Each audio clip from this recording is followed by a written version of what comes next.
محاذ رہی ہے اس پہ تو ہم روزانہ بات کرتے ہیں، آئندہ بھی کرتے رہیں گے، لیکن کچھ یہ جو عوامی ایشوز ہمارے سامنے آئے ہیں، ایک تو غیرت کے نام پہ قتل ہے، اور دوسرا یہ جو مجھے کہتے ہوئے بھی کافی مشکل کا سامنا ہے، گدھے کا گوشت جو ہے یہ پکڑا جا رہا ہے جگہ جگہ سے. تو یہ ایشوز جو ہے شذرا منصب صاحبہ، ان ایشوز پہ ہم توقع کریں کہ پارلیمنٹ میں بحث ہوگی اور حکومت اور اپوزیشن آپس میں لڑنے کی بجائے اس پہ کوئی مشترکہ حکمت عملی بھی اختیار کر سکتے ہیں؟ بالکل میر صاحب، جیسے کہا گیا کہ یہ ہمارا ملک اسلام کے نام پہ بنا ہوا ملک ہے، اور یہ ساری جو ابھی مصطفیٰ بھائی کہہ رہے تھے جھوٹ یا دھوکے یا یہ ساری چیزیں، یہ وہ اقدار ہیں جو اسلام نے ہمیں سکھائی ہیں.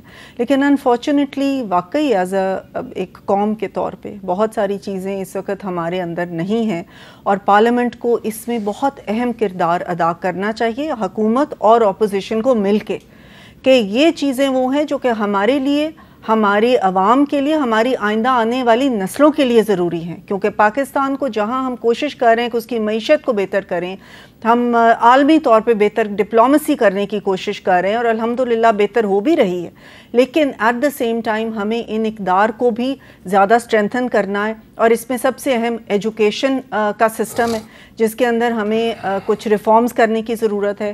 ان چیزوں کے اوپر یہ ایسی چیزیں ہیں جس پہ کہ اپوزیشن اور حکومت مل کے بیٹھ کے کر سکتی ہے اور کرنا چاہیے. جی ڈوگر صاحب، کچھ توقع کریں ہم؟ دیکھیں جی، یہ تو تب ہوگی نا کہ جب آپ اپوزیشن کا وجود کہیں تسلیم کریں گے، جب عوام کا مینڈیٹ آپ چوری کریں گے، جعلی اسمبلی کے ذریعے آپ آ کر بیٹھیں گے، خصوصی نشستیں ہماری چھین لیں گے. آج بھی ہمارے ایم این اے گوجرانوالہ سے احمد چھٹا صاحب کو ڈسکوالیفائی کیا، 4 دن پہلے ان کو سزا سنائی جس مقدمے میں ان کا ذکر ہی نہیں ہے، نام بھی نہیں ہے. Ahmad Khan Bhachar opposition leader Punjab assembly کو نااہل قرار دیا. ان کے وکلاء نے جج صاحب کو کہا کہ جی ان کے اوپر ہم بحث کرنا چاہتے ہیں. انہوں نے کہا جی نہ ان کے خلاف کوئی شہادت ہے، نہ کوئی گواہ، ان کا تو کوئی ذکر نہیں ہے. فقط فیصلے میں کیا لکھا گیا، کیونکہ انہوں نے پی ٹی آئی کے اندر وہ موجود تھے، انہوں نے پریس کانفرنس کر کے پی ٹی آئی چھوڑی نہیں تھی. یہ فیصلہ ہے، اس سے بڑا کوئی ظلم ہے؟ تو ایسے میں آپ کیا توقع کریں گے؟ عدالتیں آپ نے بند کر دیں. نہیں عدالتیں بند نہیں ہوئی، اسمبلی کو آپ نے عدالتیں کھلی ہیں، اسی لیے تو سزائیں ہو رہی ہیں آپ نے انصاف کے لیے نہیں، صرف ایک پارٹی کے لیے. نہیں، جس عدالت نے آپ کے سینیٹر اعجاز چودھری صاحب کو، یاسمین راشد صاحبہ کو، سب کو سزائیں سنائی، وہ رات کے 10:30 بجے کھلی ہوئی تھی. ایک پارٹی کے لیے کھلی ہوئی تھی، وہ صرف تحریک انصاف کے لیے، عمران خان کے لیے اور تحریک انصاف کے. چلے سمجھ آ گئی مجھے، سمجھ آ گئی. اور جو قانون نافذ کرنے والے ادارے ہیں جو اس طرح کی غیر قانونی پریکٹس کو پکڑیں گے، وہ تو آپ نے تمام اداروں کو سیاسی ہتھیار بنا دیا تحریک انصاف کے خلاف. تو کون پکڑے گا ان چور بازاری کو؟ اس پکڑا تو ہے نا، گدھے کا گوشت پکڑا تو ہے نا. ایک آدھا پکڑا گیا، اور اس کے علاوہ پتہ نہیں معاشرے میں کیا کچھ ہو رہا ہے. اچھا مصطفیٰ صاحب، یہ جو غیر قانونی کام آپ کی جو آل پارٹیز کانفرنس ہو رہی ہے 31 جولائی کو، یقیناً اس میں آپ پولیٹیکل ایشوز بھی ڈسکس کریں گے، لیکن جیسا کہ آپ نے خود ہی پہلے کہا کہ ہمارا کلچر جو ہے اس میں یہ جھوٹ، منافقت جو ہے یہ سرایت کر گئی ہے کہ اب اس کو ہم برائی نہیں سمجھتے. لیکن کیا ہم توقع کریں کہ یہ جو آل پارٹیز کانفرنس ہو رہی ہے اس میں آپ سب باتیں کریں گے، آئین کی بھی کریں گے، جمہوریت کی بھی کریں گے، لیکن یہ جو غیرت کے نام پہ قتل ہے یہ بھی تو آئین اور قانون کا قتل ہے نا، تو اس پر ایک مذمتی قرارداد نہیں منظور کر سکتے آپ؟ بالکل کر سکتے ہیں جی، آپ کی بہت اچھی تجویز ہے. اس سارے معاملے کو اگر ہم ہولسٹکلی دیکھیں میر صاحب، تو تعلیم کے حوالے سے ہم دنیا میں بہت پیچھے ہیں، خصوصاً پاکستانی خواتین بہت پیچھے ہیں.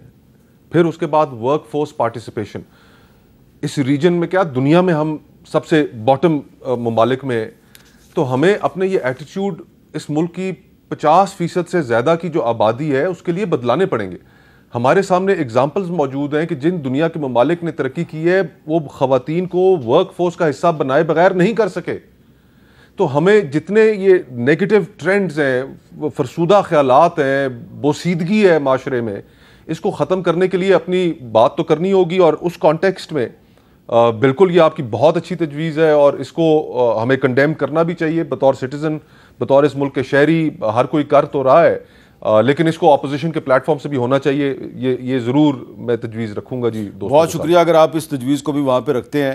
آپ کا بہت شکریہ شذرا منصب صاحبہ، ملک عامر ڈوگر صاحب، مصطفیٰ نواز کھوکھر صاحب. اور میں چلتے گھر میں، کیونکہ ہم نے غیرت کے نام پہ قتل جو ہے اس کا ذکر کیا، اور مصطفیٰ نواز کھوکھر صاحب نے وعدہ کیا ہے کہ جو 31 جولائی کو آل پارٹیز کانفرنس ہو رہی ہے اس میں بھی وہ اس کی مذمت کروائیں گے.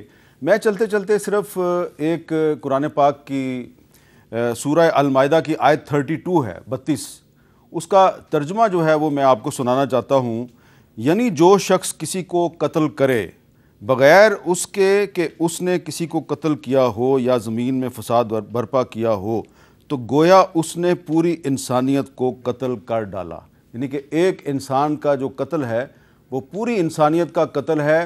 اور جب آپ یہ قتل جو ہے وہ کسی جرگے کے حکم پہ کرتے ہیں، بھلا اس کی جو بھی بیک گراؤنڈ ہے، آپ قانون اور آئین کو پامال کرتے ہیں، تو پھر آپ نہ صرف قرآن کے احکامات کی خلاف ورزی کرتے ہیں بلکہ آپ جو اپنے ملک کا قانون ہے اس کی بھی خلاف ورزی کرتے ہیں. تو یہ غیرت کے نام پہ جو قتل ہے اس کی ہم سب کو بہت بھرپور انداز میں اس کی مذمت کرنی چاہیے اور اس کی حوصلہ شکنی کرنی چاہیے.